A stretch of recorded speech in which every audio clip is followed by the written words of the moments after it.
Yeah, and that was your point pretty much at the top of the show, Barry, as well, that actually it's no disaster, is it, to drop a couple of points in Aberdeen, still four of an advantage at the top. And Rangers are going to play a whole lot better than that than they did last night. Yeah, I think he's bang on. I watched his interview after the game, and as I said, I totally agreed with him. In possession, Rangers weren't as good as they've been since Gio's come in. And sometimes you get games like that. And the most important thing is when you don't play well, you come away with at least something from the game. And as I said, that 3 hour journey down the road, I think Gio will look at it and think to himself, right, do you know what, we didn't play well. We weren't at the levels that they've been since I've took over. But the most important thing is we took a point. I think if they look back maybe in 6 or 8 weeks, that could be a great point. But overall, I thought Aberdeen were really at it. That's what you get. Look, Gio's played here. He knows what it's going to be like. Going to Pittodrie, they're going to be in your faces. They're going to try and ruffle you up a wee bit. And that's what Aberdeen did to Rangers last night. But listen, I agree with Mark. I thought some of the refereeing decisions were strange ones. What about your nephew denying Rangers all 3 points? Yep. I don't want to say what I says when he scored that penalty.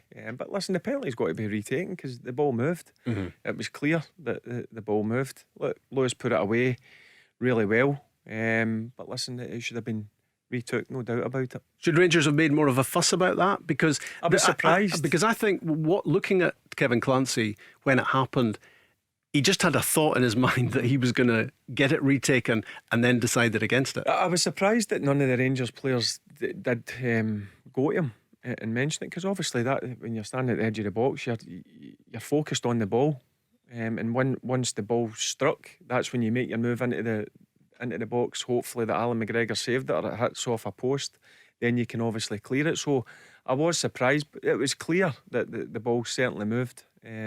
No doubt in my mind about that. He did well to actually control the spot kick, didn't he? Bearing in mind it was just trundling off the spot. Yeah, he did. Well, they said last night on the TV, I think that's 10 penalties, and he scored 10 penalties. 10 out of 10, so yeah. He's becoming a bit of an expert. Unfortunately, last night it was against Rangers. But listen, he's done well. The ball has moved, and to keep it on target, he's done well for doing that. Here's Giovanni van Bronckhorst on that incident. If you don't have VAR, the decision which is made by the referee is the decision that counts. And of course, if you have VAR and we'll get every angle, with the case with the long ball and with Ellen in the first half, maybe it's different. I don't know.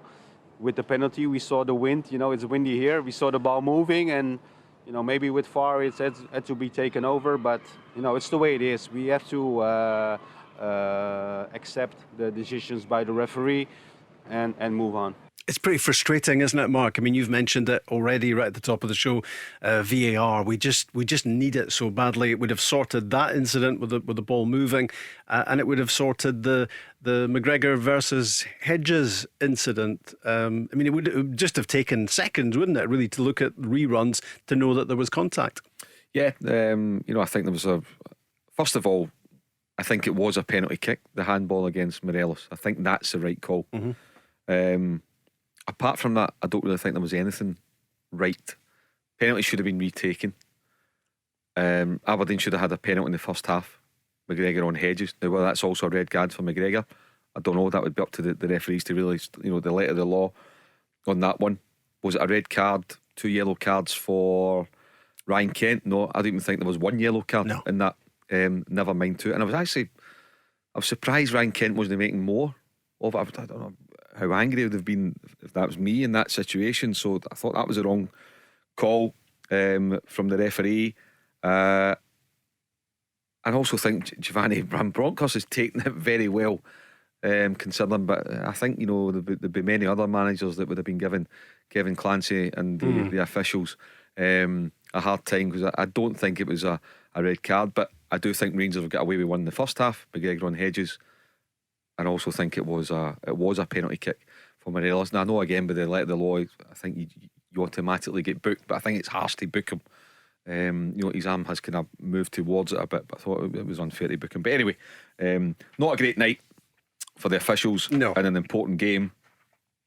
But again, just going back to the point, about VAR. Our referees want it, Rob. They want help. They see their counterparts down the road. And I know VAR can be a bit frustrating. You know, last week particularly, the Man United Aston Villa FA Cup tie. I mean, it was ridiculous. You know, the amount of time that it took. But it does help. You know, 9 times out of 10 it reaches the right decision. Yeah. And when we've got millions of pounds at stake for every club, it's 35 million quid to win the title, or it's £2 million to stay in the division.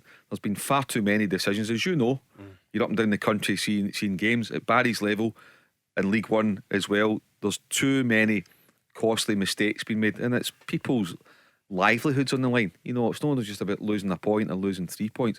The bigger picture is that could lead to relegation, or lead to you not getting into Europe.